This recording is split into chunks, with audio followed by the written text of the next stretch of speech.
Real quick update here. I'm rebuilding the kind of the lowest level of the organ. This is called the pallet valve section. There's 61 of these, and new felt, new leather. They go on and they basically seal each of these grooves is where air gets sucked through, and when you press the key, a pin is pressed. It presses up. It opens up one of these valves, and air gets sucked through because it's a vacuum system. Everybody thinks that organs are positive pressure. They work on negative pressure. And on the other side of this is the reeds.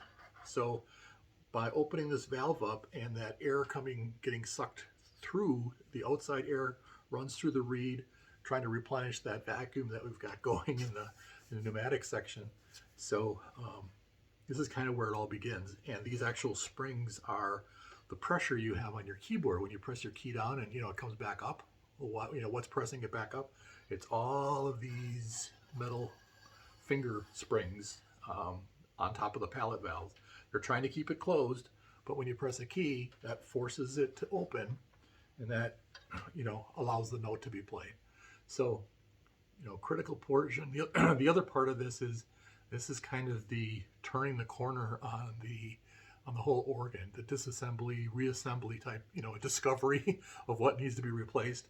All of the gluing that had to be done to make this airtight again, both the pneumatic section and this whole box. This box is kind of like the foundation.